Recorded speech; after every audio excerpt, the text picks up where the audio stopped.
Hello everyone, welcome to maths note channel.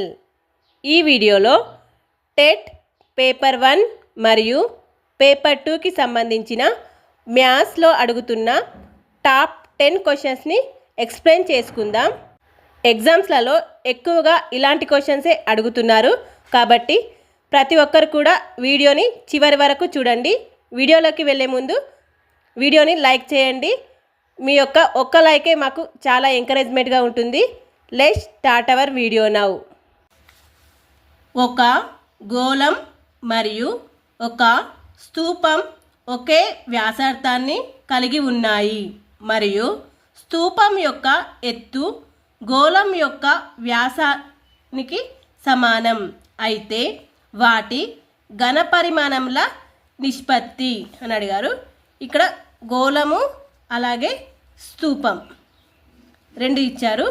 ఇక్కడ గోళం యొక్క వ్యాసార్థం స్తూపం యొక్క వ్యాసార్థం రెండు సేమ్ అట. ఇది 6 అయితే ఇది కూడా 6 అవుతుంది.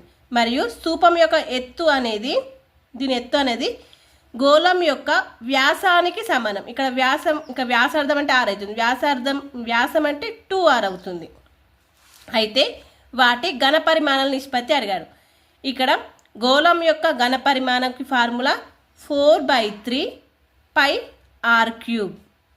అలాగే స్తూపం యొక్క ఘనపరిమాణంకి ఫార్ములా πr²h.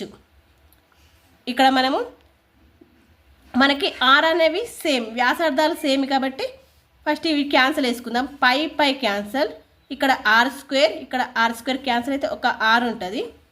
4/3 r నిష్పత్తి. ఇక్కడ h మాత్రమే ఉంది. ఇక స్తూపం యొక్క హైట్ అనేది ఏమైంది 2r అని ఇచ్చారు మనకు. 2r ఇక్కడ మళ్ళీ r క్యాన్సిల్ అవుతుంది. 4 నిష్పత్తి. ఇక 3 ఇటువైపు వెళ్తే 3 2 జా 6. ఇప్పుడు వీటిని క్యాన్సిల్ చేస్తే 2 2 జా 2 3 జా 2 నిష్పత్తి 3లో ఉంటాయి. ఇక్కడ ఆప్షన్ బి 2 నిష్పత్తి 3 అనేది కరెక్ట్ ఆన్సర్ అవుతుంది. రెండు గోళాలలో మొదటి గోళం వ్యాసార్థం రెండో గోళం వ్యాసార్థంలో సగం అయితే మొదటి గోళం దృష్ట్యా రెండవ గోళం యొక్క ఘనపరిమాణం ఎంత అని ఇక్కడ అడిగారు. ఇక్కడ ఇది మొదటి గోళం, ఇది రెండో గోళం అనుకోండి. ఇక్కడ ఏమడిగారు క్వశ్చన్లో, రెండో గోళంలో మొదటి గోళం వ్యాసార్థం రెండో గోళం వ్యాసార్థంలో సగం అయితే రెండో గోళం వ్యాసార్థము 6 అయింది అనుకోండి. మొదటి గోళం వ్యాసార్థం దీంట్లో సగం, ఇది r/2 అవుతుంది. అయితే మొదటి గోళం దృష్ట్యా రెండవ గోళం యొక్క ఘనపరిమాణం అడిగారు. ఇక్కడ ఘనపరిమాణానికి ఫార్ములా, గోళం యొక్క ఘనపరిమాణానికి ఫార్ములా 4/3 πr³ అనే ఫార్ములా అవుతుంది. ఇక్కడ మనం వీటి రెండింటికి నిష్పత్తి చూద్దాము. ఇలా దీనికి 4/3 πr³, 4/3 πr³. అయితే ఇక్కడ మనం దీని ఆర్ని ఇందులో సబ్స్టిట్యూట్ అయితే 4/3 πr/2³. ఇది 4/3 πr³ ఉంటుంది. ఇక్కడ ఈ 4/3 π క్యాన్సిల్ అయితే నెక్స్ట్ మనకు మిగిలేది r³/2⁻³ అంటే 8 ఉంటుంది నిష్పత్తి. ఇక్కడ r³, ఇక్కడ r³ నిష్పత్తి 8r³ అవుతుంది.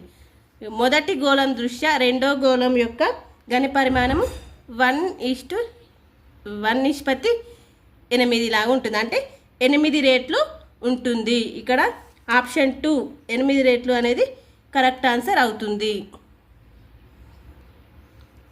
ఒక కొలను యొక్క పొడవు మరియు వెడల్పులు వరుసగా 7 మీటర్లు మరియు 6 మీటర్లు.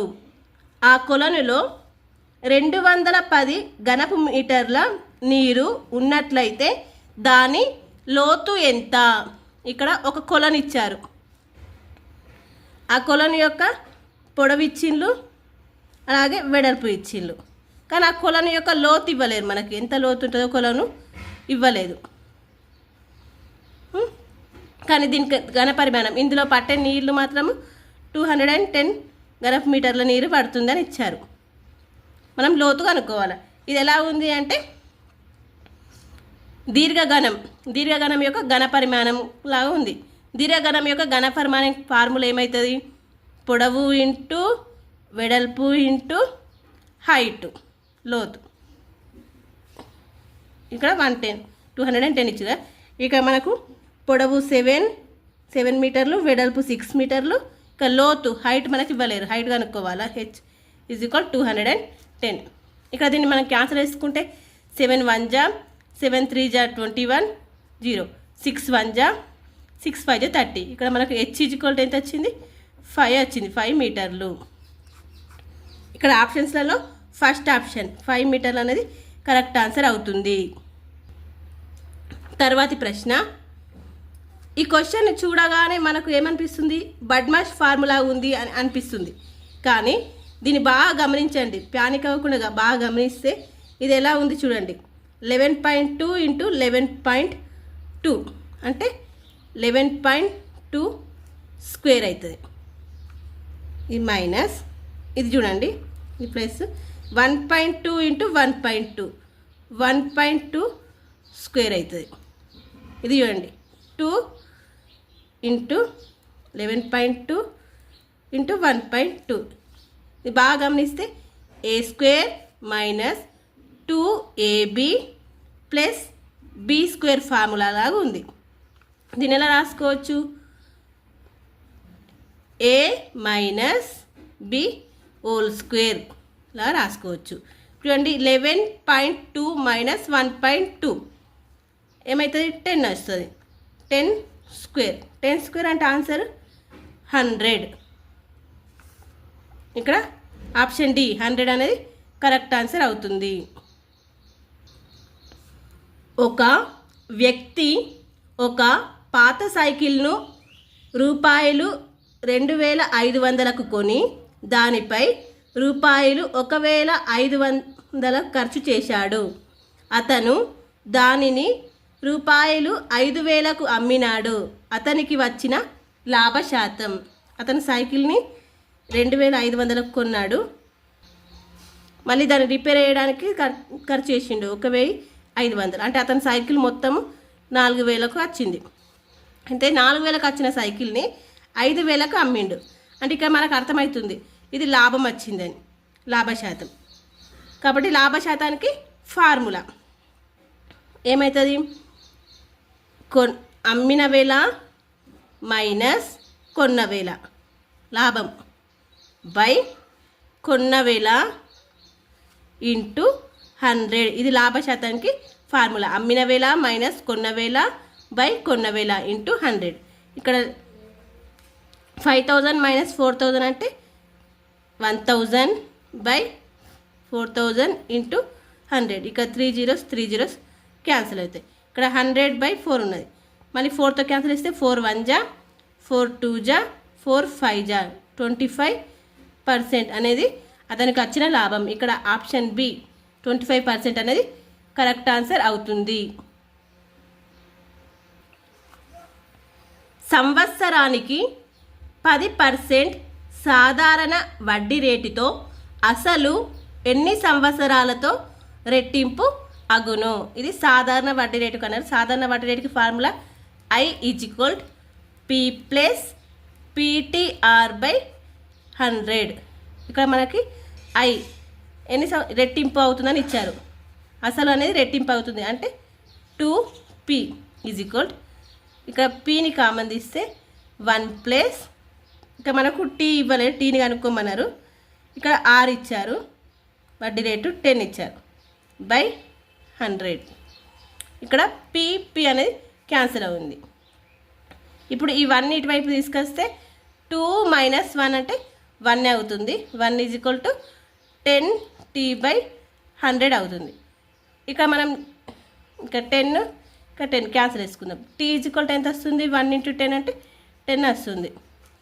10 సంవత్సరాలకు సాధారణ వడ్డీ రేటుతో 10% సాధారణ వడ్డీ రేటుతో వేస్తే అసలు అనేది 10 సంవత్సరాల్లో రెట్టింపు అవుతుంది.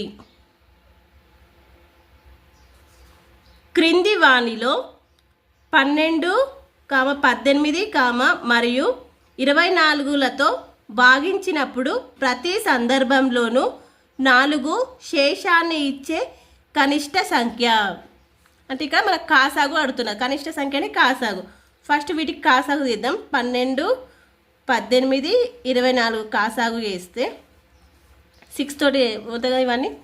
6 2 జా, 6 3 జా, 6 4 జా, మళ్ళీ 2తో కాసాగు తీస్తే 2 1 జా, ఇది ఇలాగే ఉంటాయి. 2 2 జా, 6 × 2 12 × 3 × 2 6, 12 6 జా 72 అవుతుంది. ఇక్కడ ఏమయ్యాడు, ప్రతి సందర్భంలోనూ 4 శేషం వస్తుందంట. ఇక్కడ 4 శేషం వస్తుందంటే ఈ 4ని ప్లస్ చేయాలి. 72 + 4 అంటే 76. 76 అనేది మన కాసాగు అవుతుంది. 2 సంఖ్యల నిష్పత్తి 2:3 వానిలో ప్రతి సంఖ్య నుండి 6 తీసివేయగా నిష్పత్తి 1:2గా మారితే వానిలో పెద్ద సంఖ్య. 2 సంఖ్యలు ఉన్నాయంట, అవి 2x 3x 3 నిష్పత్తిలో ఉన్నాయంట. వీటిలో ప్రతి సంఖ్య నుండి 6 తీసేసిండ్రు. 2x - 6, దీని నుండి 3x - 6 అయితే ఎలా మారిందట నిష్పత్తి? 1:2 1/2గా వచ్చిందట. అయితే ఇందులో పెద్ద సంఖ్య ఏదని అడుగుతున్నారు. దీన్ని మనం క్రాస్ మల్టిప్లై చేయొచ్చు. 2 × 2x - 6 = 3x - 6. ఇక్కడ 4x - 12 = 3x - 6 అవుతుంది. ఇక్కడ 4x అలాగే ఉంచి 3xని ఇటువైపు తీసుకొచ్చినామనుకో, 4x - 3x అంటే x = మళ్ళీ 12ని తీసుకెళ్దాం. 12 - 6 అంటే 6 అవుతుంది. x = 6 వచ్చింది మనకు. ఇక్కడ పెద్ద సంఖ్య ఇది కదా, ఈ రెంట్లలో పెద్ద సంఖ్య ఇది ఉంది కాబట్టి ఈ పెద్ద సంఖ్యలో దీన్ని సబ్స్టిట్యూట్ చేద్దాం. 3 × x అంటే 6 - 6, 18 - 6 12 వస్తుంది. ఇక్కడ పెద్ద సంఖ్య 2:3లో పెద్ద సంఖ్య 3x అవుతుంది కదా. ఈ 3xలో xని విడదాం. 3 × 6 అంటే 18. 18 అనేది మన కరెక్ట్ ఆన్సర్. ఇక్కడ ఆప్షన్ సి 18 అనేది కరెక్ట్ ఆన్సర్ అవుతుంది. 9చే నిశ్శేషంగా భాగించబడే 2 అంకెల సంఖ్యల సంఖ్య. 1 నుంచి 100 వరకు గల 100 వరకు 2 అంకెల సంఖ్యలు, 99 వరకు 2 అంకెల సంఖ్యలు ఉంటాయి. ఫస్ట్ వీటిలో 9 అంటే 9తో నిశ్శేషంగా భాగించబడే 9 వరకు ఎన్ని ఉంటాయంటే 9తో భాగాకారం చేస్తే 11 ఉంటాయి. కానీ ఇక మనకు అడిగింది 2 అంకెల సంఖ్యలు అడిగిండు. మనం 1 నుంచి తీసుకున్నాం. ఇందులోంచి 1 నుంచి 9 వరకు ఉన్న సంఖ్యలను మైనస్ చేద్దాం. 1 నుంచి 9 వరకు ఉన్న దాంట్లో 9తో భాగించబడేది 9 ఒకటే అవుతుంది. ఆ 1 మైనస్ చేస్తే 10. 9చే నిశ్శేషంగా భాగించబడే 2 అంకెల సంఖ్యల సంఖ్య 10. ఒక కోణము కొలత 58 డిగ్రీలు అయినా దాని సంయుగ్మ కోణము విలువ. ఇక్కడ సంయుగ్మ కోణం అడిగిండు. సంయుగ్మ కోణం అంటే ఏవైనా 2 కోణాలని ప్లస్ చేస్తే, 2 కోణాలు ఉన్నాయి వాటిని ప్లస్ చేస్తే సంయుగ్మ కోణం అంటే 360 డిగ్రీస్ రావాలి.